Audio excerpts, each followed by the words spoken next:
Homage to the Triple Gem. There's a very beautiful phrase in the Dhammapada, which is that all conditioned things are impermanent. When with wisdom this is seen, one develops dispassion towards the world. This is the path to purity. So there's different ways in which people develop in the Dhamma, and part of this has to do with their personal characteristics, and of course part of it has to do with things that they encounter externally. And the internal characteristics portion, we can maybe divide it into characteristics that they came with, they were born with as a result of their old karma, and ones that they're actively developing, ones that they can develop now through effort. In terms of the characteristics that people came to the Dhamma with, you can kind of divide people up into three different types. So in Theravada Buddhism, there's three types of people who attain stream entry. They're kind of three different categories of stream enterers that the Buddha divides people into. One is called the faith follower, and they have faith as a supreme faculty. Another is called the body witness, and they have concentration as their supreme faculty, their strongest faculty. And the third is one attained to view, and they have wisdom as their strongest faculty. One of the really interesting things, liberating things about the Buddha's teachings is that we should use the strongest faculty that we have in order to develop all the other factors of the path. If you're strong in faith, then you basing yourself on faith, you develop concentration, you develop wisdom, you develop the other factors of the path. If you're strong in wisdom, you base yourself on that in order to develop concentration, faith.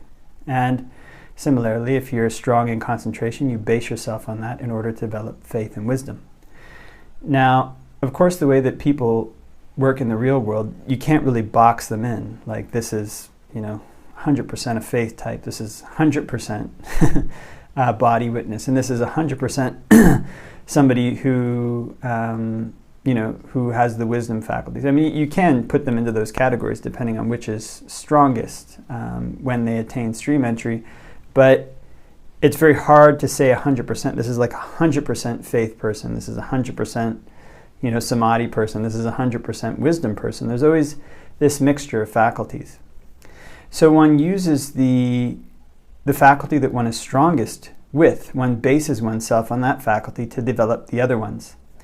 So for example, if somebody is strong in wisdom, then they can develop faith through that by investigating the Buddha's teaching.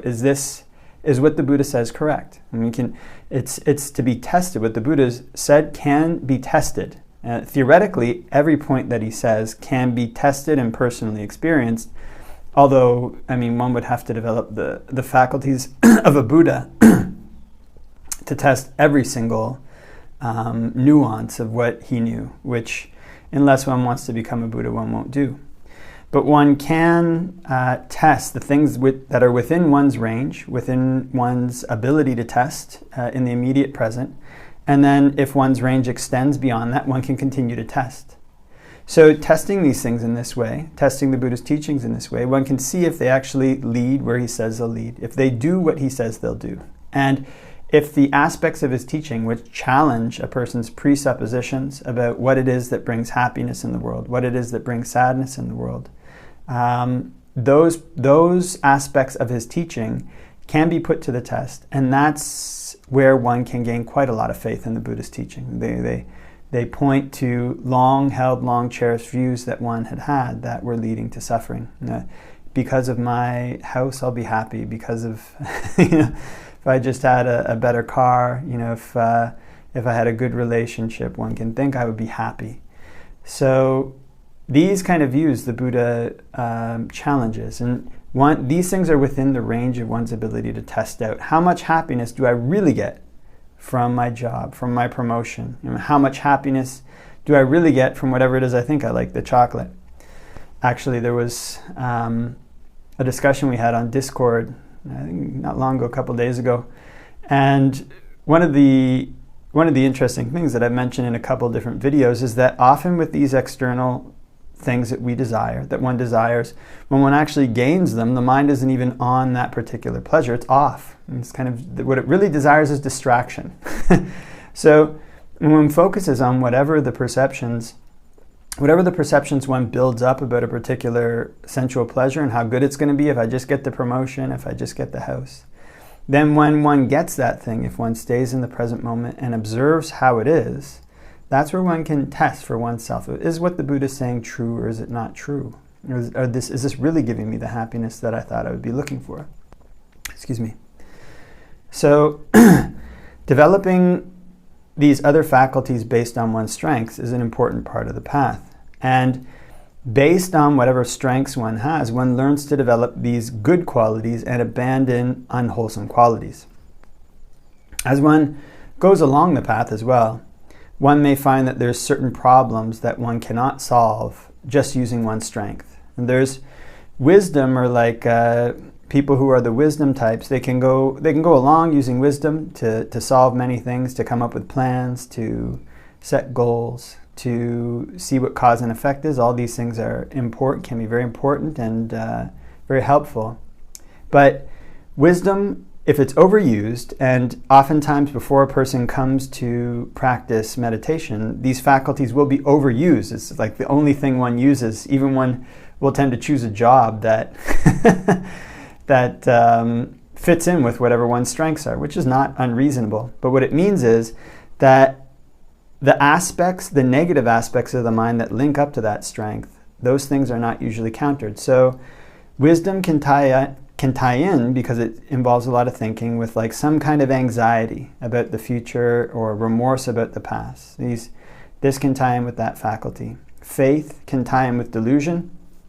It's often, it's often kind of mentioned that, faith, can, just be blind, and people can just go easily believing anything that they hear.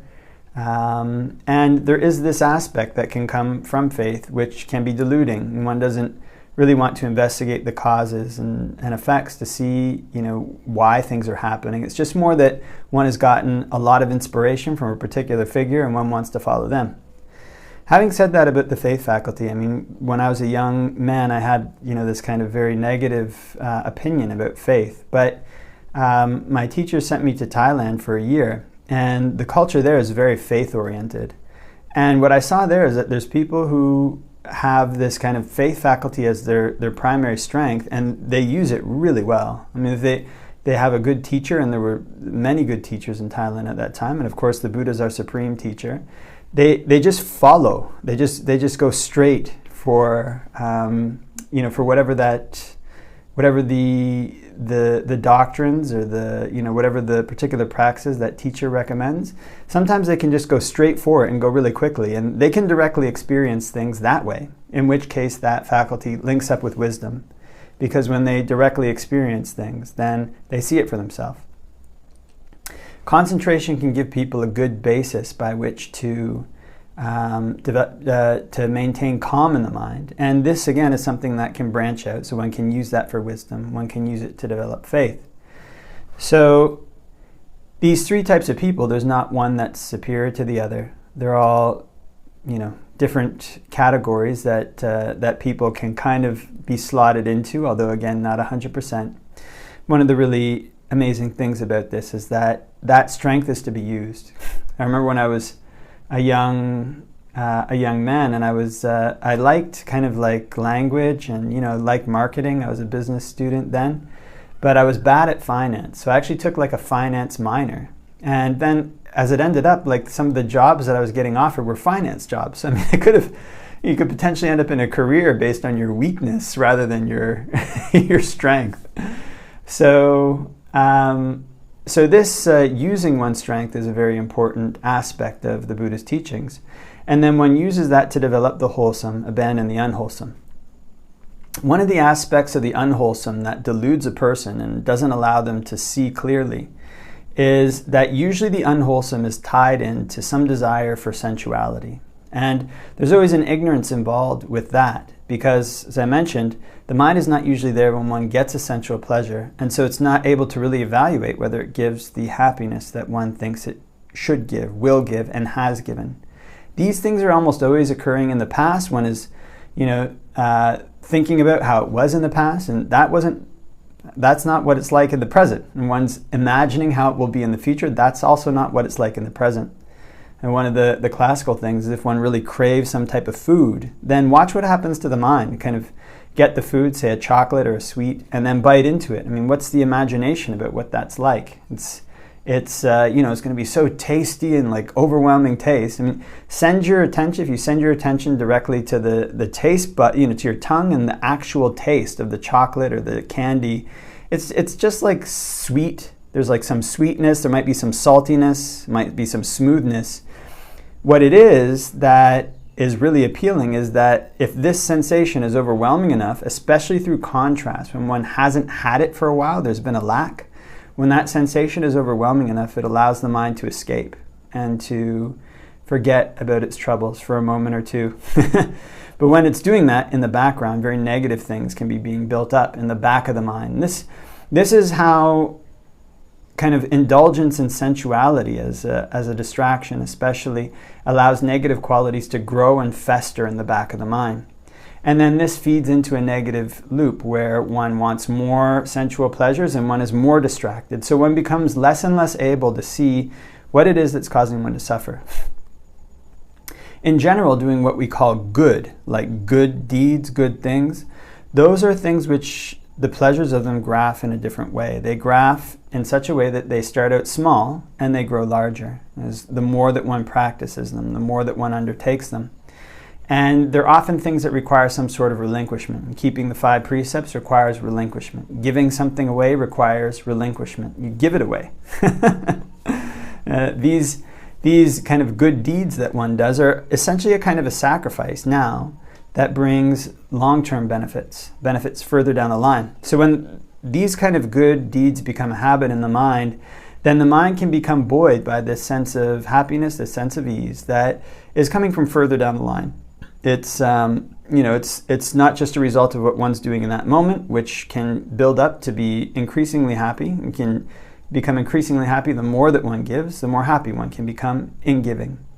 But also the gifts or the restraint that one had last week, last month, last year, the benefits from that flow out into the future. So what the gift that one gave a week ago, sometimes the beneficial aspects that gives to the mind and the way that arises beneficially in one's life in general, that occurs further out. So the more that one develops this as a habit, the greater these wholesome types of happiness build in the mind. Because these wholesome types of happiness are separated from sensuality to a certain extent, and you're giving something away, you're restraining from something, and you're getting a happiness that's somewhat separated from sensuality, like not the same as eating a chocolate. It gives you a bit of space to step back and evaluate what kind of happiness you're actually getting from these sensual pleasures, and it gives you a safety, a safe place to rest should those sensual pleasures fall away, and it's inevitable that they will. So I was talking with some people over the weekend about how a senior monk had given a teaching which I found was really inspiring. It's there in the canon, which is that if everything else falls away in your life, if your life starts going really badly, then don't lose your virtue, don't lose your views. It's kind of your virtue and your views are the real treasure. These other things can fall away really easily. Because of your virtue, because of your views, you can be reborn in heaven. And in heaven, life is much better than it is even as a king in the human realm. And because of using virtue as views as a basis, one can develop the path to Nibbana. So these things are far more important than sensual pleasures. And so when one has these things as a basis in one's mind, it gives one a safer place from which to evaluate sensual pleasures. How much happiness are these things giving me? Because essentially, the suffering that a person has is always linking back to something that they like. This is how clinging creates becoming. You get feeling, craving, clinging, becoming. And because you like something or you don't want to have something, then you cling to whatever it is you find pleasant. And you become something because of that. So all suffering is rooted in desire, basically, in craving. And what that means is that all suffering is essentially linked up to something that one likes, that one loves, that one cherishes. And that's not something the mind really wants to see. It's something that the mind will hide from itself. Not on even on a theoretical level, potentially, but it's more when one traces these things back, like, why am I suffering because of this? And one can find out where that ends up. It ends up in some liking, and that liking is usually linked to an addiction. One has been using this thing, using the body, using whatever it might be. One is getting some pleasure through that thing that's threatened. So it's not just a matter of like intellectually knowing it. It's not just a matter of tracing it back and finding the causes. Here it becomes a matter of actually breaking the addiction. And this is where the Buddha's teachings on using the strengths that one has, the strength of wisdom, the strength of concentration, the strength of faith as a basis in order to develop the qualities that are necessary. You develop the qualities that are necessary to break the addiction that's right in front of you. And the more addictions you break, the more you see which ones were behind those addictions and supporting them. So attacking one's addictions in this way, relinquishing them in this way, this is how one develops dispassion for things. It's kind of, you stop being addicted to something when you no longer have the passion for it. That passion can be through abstinence. It also becomes through clear seeing. So there was, I often tell this story, there was this time when I was addicted to marijuana when I was a kid. And I made this decision after almost a year of struggling to let go of marijuana addiction that I would just sprint down a hill and sprint back up every day. Even if I smoked marijuana, no matter what happened, I was sprinting down the hill, sprinting back up. And so after doing this for a while, there was one time I relapsed and smoked marijuana. I sprinted down the hill, sprinted back up, and I got this really terrible lung infection. So after that lung infection, there was this, this is what happens with marijuana. Marijuana makes you sick. I mean, of course, intellectually, you know that. It's kind of, one might call that an insight. Marijuana makes you sick.